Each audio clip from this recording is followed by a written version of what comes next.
വെച്ച് പൂട്ടുവീഴും. കടുത്ത മുന്നറിയിപ്പുമായി മേയർ.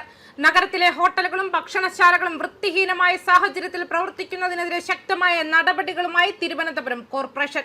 ഹെൽത്ത് ഇൻസ്പെക്ടർമാർ കൃത്യമായ നിർദ്ദേശങ്ങൾ നൽകിയിട്ടും പല സ്ഥാപനങ്ങളും വീഴ്ചകൾ തുടരുന്ന സാഹചര്യത്തിലാണ് നഗരസഭ പരിശോധന കടുപ്പിച്ചത്. കോർപ്പറേഷന്റെ വിവിധ സ്ക്വാഡുകൾ നഗരത്തിലെ 95 പ്രമുഖ സ്ഥാപനങ്ങളിലാണ് മിന്നൽ പരിശോധന നടത്തിയത്. ഇതിൽ 48 സ്ഥാപനങ്ങളിൽ ഗുരുതരമായ വീഴ്ചകൾ കണ്ടെത്തിയതായും 7 ഇടങ്ങളിൽ നിന്നും പഴകിയതും വിഷലിപ്തവുമായ ഭക്ഷണ സാധനങ്ങൾ പിടിച്ചെടുത്തതായും മേയർ വി രാജേഷ് അറിയിച്ചിട്ടുണ്ട്.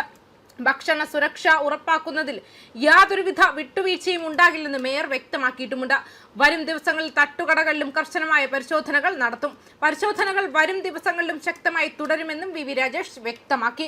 തെരുവുനായ ശല്യം പരിഹരിക്കുന്നതിനുള്ള കോർപ്പറേഷന്റെ പ്രത്യേക പദ്ധതിയുടെ 2ാം ഘട്ടത്തിന് ഇന്ന് തുടക്കമാവുകയും ചെയ്തു.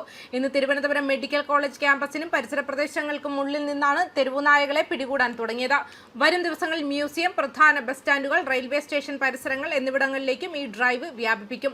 പേട്ടയിലെ അനിമൽ ബർത്ത് കൺട്രോൾ കേന്ദ്രത്തിന്റെ പ്രവർത്തനം കൂടുതൽ ശക്തിപ്പെടുത്തിയിട്ടുണ്ടെന്നും വന്ധീകരണ പ്രക്രിയയ്ക്ക് വിധേയമാക്കുന്ന നായകളെ പിന്നീട് പൊതുസ്ഥലങ്ങളിലേക്ക് തുറന്നുവിടില്ലെന്നും മേയർ കൂട്ടിച്ചേർത്തു. അതേസമയം പൊതുമരാമത്ത് പ്രവൃത്തികൾ സമയബന്ധിതമായി പൂർത്തിയാക്കുന്നുവെന്ന് ഉറപ്പാക്കാൻ കരാറുകാർക്കും കോർപ്പറേഷൻ ഉദ്യോഗസ്ഥർക്കും മേയർ നിർദ്ദേശം നൽകിയിട്ടുമുണ്ട്. അഴിമതി, അശ്രദ്ധ, മനഃപൂർവ്വമായ കാലതാമസം എന്നിവ അനുവദിക്കില്ലെന്ന് അദ്ദേഹം മുന്നറിയിപ്പ് നൽകി.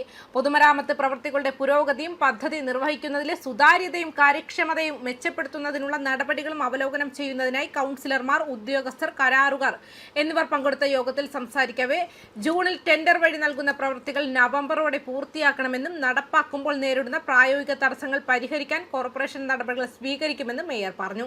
നിശ്ചിത കാലയളവിനപ്പുറം പദ്ധതികൾ മാസങ്ങളോളം വൈകുന്നത് ഇനി അനുവദിക്കില്ലെന്ന് അദ്ദേഹം പറഞ്ഞു. കുറഞ്ഞ ലേലത്തിലൂടെ കരാറുകൾ നേടിയെടുക്കുകയും പിന്നീട് ജോലികൾ വൈകിച്ച ശേഷം കൂടുതൽ പണം ആവശ്യപ്പെടുകയും ചെയ്യുന്ന രീതിക്കെതിരെ അദ്ദേഹം മുന്നറിയിപ്പ് നൽകി. പദ്ധതികൾ പൂർത്തിയാക്കാൻ മതിയായ സാമ്പത്തിക ശേഷിയുള്ള കരാറുകാർ മാത്രമേ കോർപ്പറേഷൻ ജോലികൾ ഏറ്റെടുക്കാവൂ എന്നും അദ്ദേഹം വ്യക്തമാക്കി.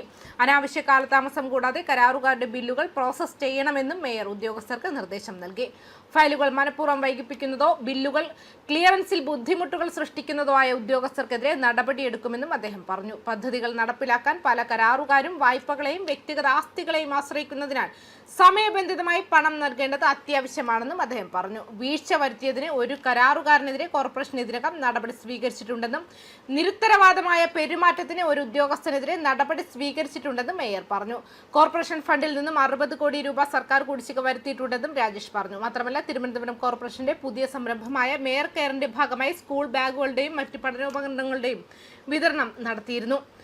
മേയർ കെയർ ഉദ്ഘാടനം ചെയ്തുകൊണ്ട് രാജേഷ് പറഞ്ഞു. ഭാരതീയ ജനതാ പാർട്ടി കോർപ്പറേഷനിൽ അധികാരത്തിൽ വന്നപ്പോൾ ഓരോ മേഖലയിലെയും വിദഗ്ധരുടെ അഭിപ്രായം കണക്കിലെടുത്ത് അടുത്ത 5 വർഷത്തേക്ക് പൗരസമിതിയുടെ പരിപാടികൾ രൂപകൽപ്പന ചെയ്യുന്നതിന് രാഷ്ട്രീയ നേതാക്കളെയും ചില ജീവനക്കാരെയും ഒരുമിച്ച് കൊണ്ടുവരുന്നതിനെക്കുറിച്ച് അവർ ആലോചിച്ചു. കോർപ്പറേഷന്റെ പ്രവർത്തനങ്ങളുടെ ഫലപ്രാപ്തി മെച്ചപ്പെടുത്തുന്നതിന് അഭ്യുദയകാംക്ഷികളുടെ കൈവശമുള്ള വിഭവങ്ങൾ ഉപയോഗപ്പെടുത്താനും അവർ ആഗ്രഹിച്ചു. ഈ ചർച്ചകളുടെ ഫലമാണ് മേയർ കെയർ എന്നും അദ്ദേഹം വ്യക്തമാക്കിയിരുന്നു. ന്യൂസ് ഡെസ്ക് കർമ്മ ന്യൂസ്.